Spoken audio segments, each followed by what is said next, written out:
My name's Amanda Steinberg, and my lecture is on Chapter 4, Section 4. So this is a summary to the chapter. It talks about Wagner's model. Due to Wagner's model, in the late 1970s, classical conditioning was being interpreted from an explicitly cognitive framework.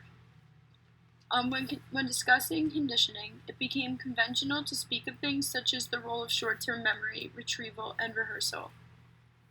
Conditioning is now thought to depend crucially on how memories are processed in short-term memory. It also talks about long-term memory. Conditioning results from associations between the CS and the US, which uses our long-term memory. It talks about something called nodes, which is memory representations which are activated when the stimuli are presented in the real world. They also talk about connections. This is when the association between nodes, which vary in strength due to learning. A network is a whole set of interconnected nodes. Activation of a node is temporary, which is due to short-term memory. When activation occurs, it occurs in two ways. It occurs in the external world, and also when another node associated with it is activated. Nodes are put in short-term memory through 1. Self-generated priming, and 2. Retrieval-generated priming. In the 1980s was when short-term memory model was put into this connectionist framework. Now the single most complete account of conditioning and associative learning that is available is due to this. It also talks about Wagner's SOP model. This stands for Standard Operating Procedure, or sometimes Opponent Process. It is an established procedure to be followed in carrying out a given operation or in a given situation. In SOP theory of classical conditioning, the standard dynamics of memory. The CS and the US node becomes activated when the stimulus is presented in the real world. The model assumes activation has 2 levels of intensity. The first level being A1, which is a high level of activation, and it's analogous to an item being in focal attention. The node only stays briefly in A1. The second is A2. It decays from A1 into A2, which is a lower level of activation. This is when it's in peripheral attention. It stays in A2 for longer, but then it returns to an inactive state. An inactive state is when the node remains indefinitely until the node is activated into A1 again. So it goes from A1 into A2, and then it has to go into an inactive state before it can go into A1 again. So once in A2, it must become inactive before A1 again, because an association between 2 nodes, the CS and the US, are only if they are activated to A1 at the same time. In the second part, if they are associated, the direct activation of these nodes will activate the US node, but not to its highest level of activation, only to A2. This makes sense because the memory will never be quite as vivid as the actual thing. A node is made up of a large set of elements that are activated when the node is activated. The elements are actually what go to A1 and A2.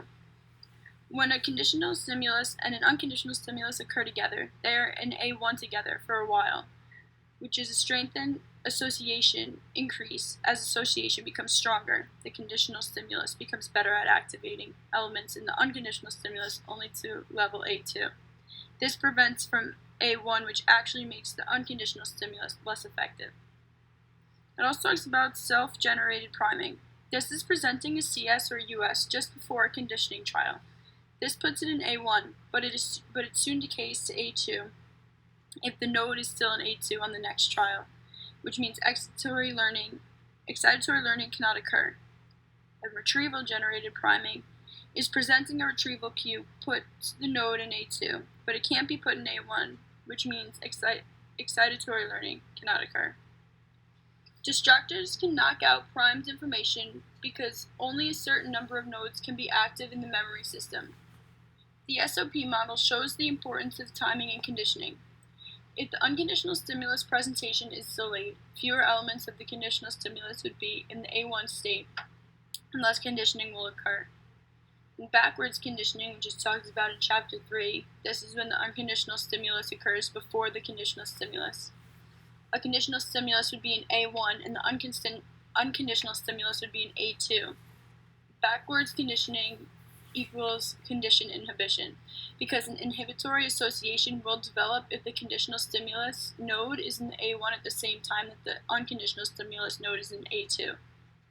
This makes sense because too long of a gap will mean nothing will be learned because the unconditional stimulus will be decayed from A2. So this model proves that timing is everything. It talks about sensory versus emotional unconditional stimulus nodes, which was discussed through Wagner and Susan Brandon. They developed the AESOP model, which is effective extension of the SOP model. The unconditional stimulus activates two nodes, the sensory node and the emotive node, and both nodes become associated with the conditional stimulus in parallel, each controlling a different response. So an emotive node moves between A1 and A2 and an inactive more slowly, which persists for a much longer time than the sensory node. Sometimes the emotive node can cause the sensory node through association. This is very evident in PTSD, which is a real-world phenomenon. Patients experience sensory and emotive nodes that are associated with the traumatic event. So this chapter also talks about elemental versus configural controlled stimulus nodes. So this is asking what happens in the conditional stimulus node when it's activated. Wagner and Brandon discussed this, and they said that based on ideas off of Peirce-Hall model, they determined external inhibition.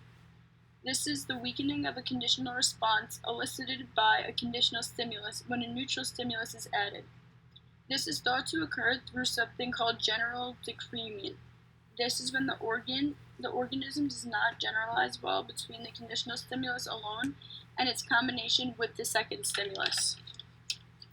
This could cause blocking, conditioned inhibition, and because animal only recognizes 50% of the stimulus.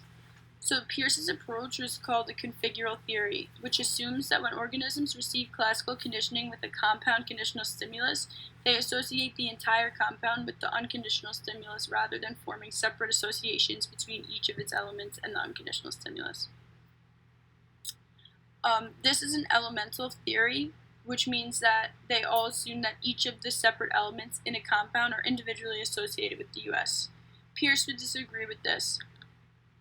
Peirce's experiments showed positive patterning, which is when two conditional stimuluses are paired with an unconditional stimulus when presented together, but not when presented alone. So an animal learns to respond to A-B compound, but not A and B alone. Negative patterning is when the conditional stimuluses are paired with the unconditional stimulus when presented alone, but not when they are combined. So animals will respond to AB alone, but not to the AB compound.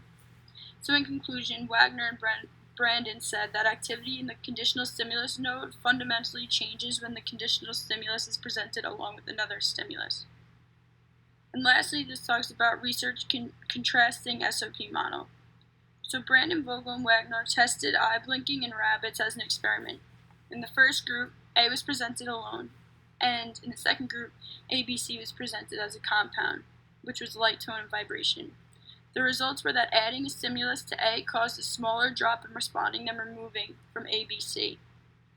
So in conclusion, the SOP model can organize, explain, integrate an impressively large range of findings in Pavlovian learning, which is very impressive.